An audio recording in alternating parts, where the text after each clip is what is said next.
السلام عليكم ورحمة الله وبركاته. الحمد لله رب العالمين والصلاة والسلام على سيدنا محمد وعلى آله وصحبه أجمعين. கண்ணியத்துக்குரிய உலமாக்களே மற்றும் பெரியவர்களே, தாய்மார்களே, சகோதர சகோதரிகளே,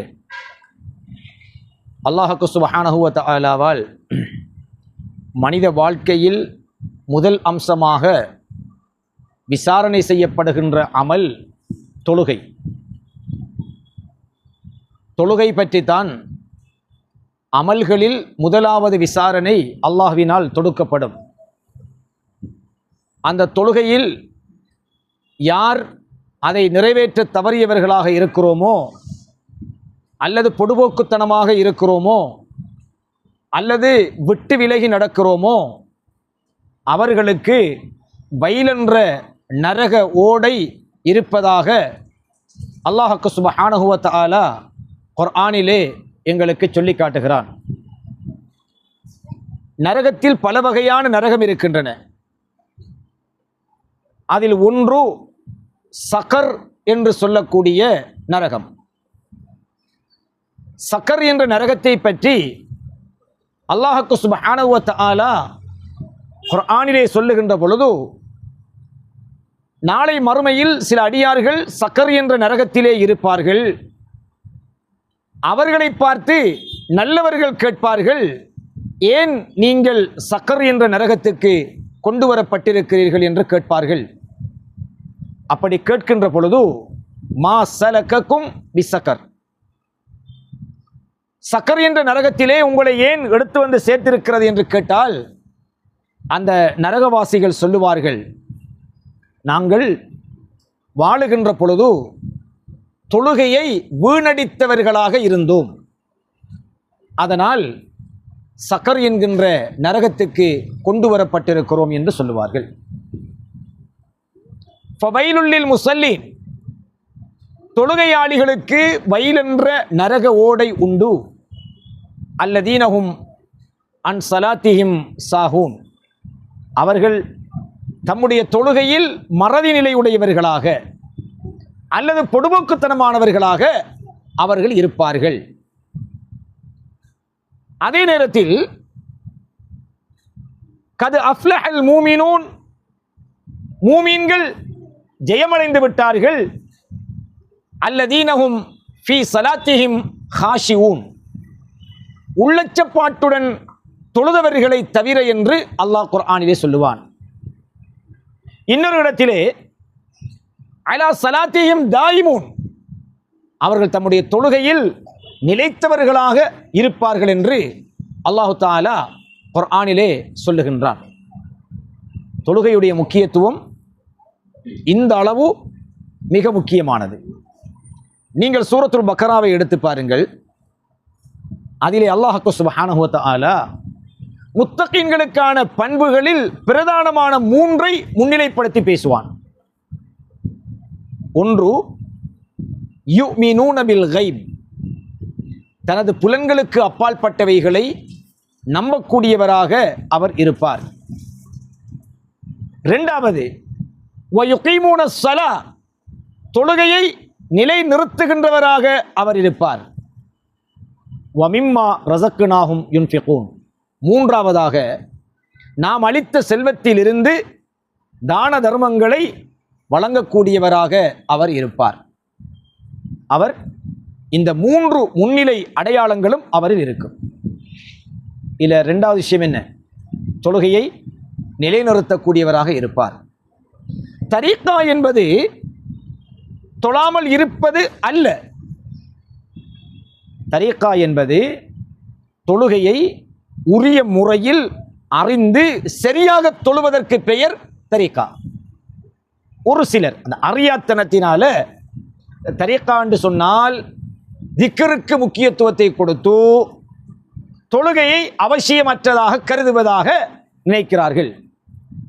ஆனால் தரீக்காக்களுக்கெல்லாம் ஷேகாக, அவுலியாக்களுக்கெல்லாம் அரசராக போற்றப்படுகின்ற குத்புல் அக்தாப் முஹியுத்தீன் அப்துல் காதிர் ஜீலானி கத்தஸல்லாஹு சிர்ரஹுல் அஸீஸ் அன்னவர்கள் அவர்களுடைய பிந்திய பல வருடங்கள் சுமார் 40 ஆண்டுகளுக்கு மேல் அவர்கள் ஒரு வக்து தொழுகை கூட ஜமாஅத்தாக தொழுவதற்கு தவறவில்லை. 91 வருஷம் வாழ்ந்திருக்காங்க.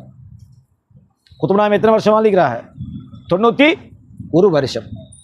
அப்ப தரீக்காக்களுடைய பேரால் அல்லது திக்ருகளின் பேரால் தொழுகை அவசியம் இல்லை என்று கருதுகின்றவர்கள் தரீக்காவாதிகள் அல்ல. தரீக்காவாதிகள் அல்ல. அப்படி இருந்தால் அது முதலாவது செஞ்சிருக்க வேண்டிய ஆள் யாரு? நபிகள் நாயகம் ஸல்லல்லாஹு அலைஹி வஸல்லம். வஅபுது ரப்பக ஹத்தா யஅதியக்கல் யகீன். உங்களுக்கு யகீன் வருகிற வரை நீங்கள் இறைவனை வணங்கிக் கொண்டே இருங்கள் என்று அல்லாஹு தஆலா குர்ஆனில் சொல்லுகிறான். இந்த யகீன் என்ற வார்த்தைக்கு குர்ஆனை பற்றி முழுமையாக அறிந்த முஃபஸ்ஸிரீன்கள், இமாம்கள் சொல்லக்கூடிய விளக்கம், உங்களுக்கு மரணம் வருகிற வரை நீங்கள் தொழுகையை நிலைநாட்டிக் கொண்டே இருங்கள். அப்படி என்றால் தரீக்காவில் இருக்கிறோம், திக்ர் செய்கிறோம், அவுலியாக்கள் சிலாக்கள் என்ன செய்வாங்கன்னா அவங்களுக்கு ஒரு நம்பிக்கை இருக்குது, மடத்தனமான நம்பிக்கை. நம்ம அவுலியாக்கள்கிட்ட போனால் காணிக்க கட்டினா அங்கே ஏதாவது நேர்ச்சைகள் செய்தால் துவாக்கள் ஓதினால் நம்மளுக்கு எல்லாம் நடக்குது தானே, அப்போ நாம் கரெக்டான ஆளுங்க போய்த்தானே நடக்குது என்று. அவுலியாக்கள விஷயத்தில் மட்டுமல்ல, அல்லாஹ்கிட்டையும் ஒரு தமிழ் சகோதரர், இந்து சகோதரர் ஒரு கல்லை முன்னுக்கு வச்சு போட்டு ஏதாவது ஒன்றை கேட்கறன்னு வச்சுக்கொள்ளுங்க, அவர் கிடைக்குமா கிடைக்காதா? கிடைக்கும். ஏன் தெரியுமா? அந்த கல்லு கொடுக்காட்டியும் அந்த அடியானுக்காக கொடுக்க வேண்டிய கடமை அல்லாஹ்வுக்குரியது. மாற்று மத சகோதரர்கள் கூட அவுலியாக்களுடைய இடங்களுக்கு வந்தால் அவர்கள் ஏதாவது தேவைகளுக்காக அந்த இடத்திலே ஏதாவது நன்மைகளை செய்தால் அவர்களுக்கு நடக்குதா இல்லையா? நல்லது நடக்கிறது என்பதற்காக நாம சரியானவர்கள் என்று பொருள் அல்ல. நாம சரியானவர்களாக இருந்து நல்லது நடந்தால் நாம சரியானவர்கள். அவுலியாக்கள் மீது அன்பு வைப்பது, அவுலியாக்களுடைய தர்காக்களுக்கு செல்வது இஸ்லாத்தில் மிக முக்கியமான பரிந்துரைக்கப்பட்ட நல்ல காரியம், அதில் மாற்று கருத்து இல்லை. அதற்காக தொழுகையை யாராவது வீணடிப்பதற்கு எந்த அவுலியாக்களாவது அனுமதி கொடுத்திருக்கிறார்களா என்று கேட்டால் நிச்சயமாக இல்லை. ஸல்லல்லாஹு அலைஹி வஸல்லம் இல்லை, சஹாபாக்களும் இல்லை, இமாம்களும் இல்லை, எந்த ஒரு ஷேகுமார்களும் இல்லை. அப்படி என்றால் தரீக்கா என்றால் என்ன தெரியுமா? மார்க்கத்தில் பேணுதல் என்று எது உச்சமாக இருக்கிறதோ அதை நம்முடைய வாழ்க்கையில் எடுப்பதுதான் தரீக்கா. எடுத்து நடப்பதுதான் தரீக்கா. விளைச்சா? ஸல்லல்லாஹு அலைஹி வஸல்லம் தெளிவாக சொன்னார்கள், ஒரு முஸ்லிமான அடியானுக்கும் ஒரு நிராகரிப்பாளனுக்கு மத்தியில் உள்ள வித்தியாசம் தொழுகையை விடுகிறானா தொழுகிறானா என்பதுதான். இப்போ சொல்லுங்க பாபம், இந்த ஹதீஸுக்கு மாத்தமா யாராவது ஒரு இறைநேசர் அவுலியா இஸ்லாம் சொல்லியிருப்பாங்களா? ஆன்மீகம் போதித்திருப்பாங்களா? இல்லை. அப்படி என்றால் தரீக்காவில் இருக்கின்றவர்கள் தான் இஸ்லாத்தில் கட்டாயம் தொழ வேண்டியவர்கள். ஏன்?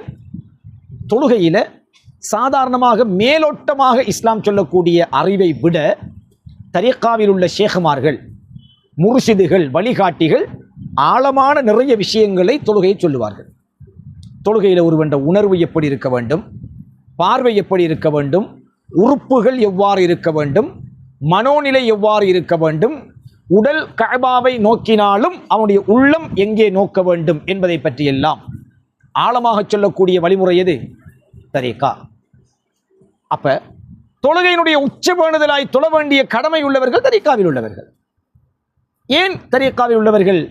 தொழுகையை நாம் பராமுகமாக, அல்லாஹ் நாளை மறுமையிலே கேட்பான், மா கர்ரக பி ரப்பிகல் கரீம், உன்னுடைய ரப்பை விட்டு உன்னை திசை திருப்பிய, மறண்டு கடச் செய்த அல்லது பராக்காக்கியது எது என்று அல்லாஹ் கேட்பான். அந்த நேரத்திலே நாம் சொல்ல முடியுமான பதில் என்ன?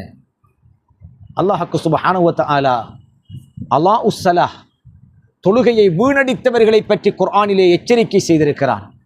பின்னால சொல்லுவான், யார் ஈமான் கொண்டு தௌபா செய்து திருந்தி வாழ வேண்டும் என்று நினைத்து அந்த விட்ட தொழுகைகளை மீள அவர்கள் பேணுகிறார்களோ அவர்களை நான் மன்னிக்கவும் தயாராக இருக்கிறேன் என்று அல்லாஹு தஆலா சொல்கிறான். தொழுகையை வீணடித்தவர்களை பற்றி எச்சரிக்கிறான். ஈமான் கொண்டு தௌபா செய்து நல்ல அமல்கள் செய்து அந்த தொழுகையை மீள கட்டமைத்து மீண்டும் தன்னை நிலைப்படுத்துகின்றவர்களுக்கு அல்லாஹு தஆலா மன்னிப்பு வழங்குவதற்கும் தயாராக இருப்பதாக குர்ஆனிலே சொல்லுகிறான். எனவே அன்புக்குரியவர்களே, நாம் அனைவரும் தொழுகை விஷயத்தில் சில நேரங்கள் முன்ன பின் ஆகினாலும் அது ஆகுமான காரணங்களுக்காக அனுமதிக்கப்பட்டிருக்கிறது, ஆகுமான காரணமாக இருக்க வேண்டும். அப்படி அனுமதிக்கப்பட்ட தொழுகையை நாங்கள் சரியான முறையில் உரிய முறையில் தொழவில்லை என்றால் ஃபவைலுல் லில் முஸல்லீன், தொழுகின்றவர்களுக்கு நரகம். கிழமையில் ஒரு ஜும்மாக்கு போகிற ஆண்கள் இருக்காங்க, மற்ற 34 வக்தும் ஹராம். சில ஆட்களுக்கு சுபகு இல்லை, மற்ற 4 வக்தும் ஹலால் தொழுவாங்க, சுபகு இல்லை. சில ஆட்களுக்கு ஜும்மாவும் இல்லை, பெருநாள் மட்டும் இஸ்லாம், பெரும் சுன்னத்து தொழுகை, 5 வக்து தொழுகை ஃபர்லு, ஜும்மா ஃபர்லு. ஆனால் பெருநாள் தொழுகைக்கு வைட் அண்ட் வைட் அடித்து அத்தர் பூசி முன்சஃபில் அவர் தான் இருப்பார். சுன்னத்து தொழுகை, பெருநாள் தொழுகை. இன்னும் உள்ளே போய் விசாரிச்சிங்கண்டா அவர் நோம்பு பிடிக்காதால் இருப்பார். அறவே தொழாதால் நோம்பு பிடிச்சிப்பாரா? ஆனால் பெருநாள் அன்னைக்கு மோதினாருக்கு முன்னுக்கு நேரத்தோட பள்ளிக்க பெருநாள் உடுப்போட வந்து என்ன லேட்டாகுன்னு கேட்கறது அவர் அடிப்பார். இப்படி ஒரு வகையான ஆட்கள் இருக்கிறது. எனவே நாம் உண்மையிலே அவுலியாக்களை நேசிப்பதாக இருந்தால், தரீக்கா என்பது அவுலியாக்களுடைய பாதை தான் என்றிருந்தால், நீங்கள் குர்ஆனை புரட்டி பாருங்க, அவுலியாக்களை பற்றி குர்ஆனில் வருகிற எங்கேயாவது பாருங்க, அவர்கள் தொழுகையை நிலைநாட்டுபவர்கள் என்கிற அடைமொழியை சொல்லாமல் அல்லாஹ் விட்டிருக்க மாட்டான். அவுலியாக்களுக்கு அச்சம் இல்லை, அவுலியாக்கள் கவலைப்பட மாட்டார்கள். அவர்கள் எப்படிப்பட்டவர்கள் தெரியுமா? அல்லாஹ்வை ஈமான் கொண்டு தொழுகையை நிலைநாட்டி வாழ்ந்தவர்களாக இருப்பார்கள் என்று அல்லாஹு தஆலா குர்ஆனிலே சொல்லியிருப்பார். முஃப்லிஹூன்கள் என்ற யாரு? ஹாஷிஊன்கள் என்ற யாரு? அவுலியாக்கள். முஃப்லிஹூன்கள் ஹாஷிஊன்கள் என்று குர்ஆன் சொல்றதுல யாரு? அவுலியாக்கள். கத் அஃப்லஹல் முஃமினூன், மூமின்கள் ஜெயமடைந்தார்கள். எந்த மூமின்கள்? அவுலியாக்கள் என்கின்ற உண்மையான மூமின்கள். அல்லதீனஹும், அவர்கள் எப்படிப்பட்டவர் என்றால் ஃபீ ஸலாத்திஹிம், தொழுகையில் ஹாஷிஊன், உள்ளச்சம் உடையவர்களாக அதை நிறைவேற்றி இருப்பார்கள். அலா ஸலாத்திஹிம் தாயிமூன், தம்முடைய தொழுகையில் நிலைத்தவர்களாக அவர்கள் இருந்திருப்பார்கள். எனவே நாம் தரீக்காக்களை பின்பற்றுகின்றவர்கள் என்றால் கட்டாயமாக இந்த தொழுகை விஷயத்திலே பேணுதலாக இருக்க வேண்டும். எல்லாம் வல்ல அல்லாஹ் சுப்ஹானஹு வ தஆலா உரிய முறையில் அவனை அறிந்து, உரிய முறையில் தொழுகையை தொழுது, உரிய முறையில் அவனுக்கு சொந்தமான அடியார்களாய் ஆகுவதற்கு எனக்கும் உங்களுக்கும் நல்லொருள் புரிவானாக. ஆமீன் யா ரப்பல் ஆலமீன். வல்ஹம்துலில்லாஹி ரப்பில் ஆலமீன். வஸ்ஸலாமு அலைக்கும் வரஹ்மத்துல்லாஹி வபரகாத்துஹு.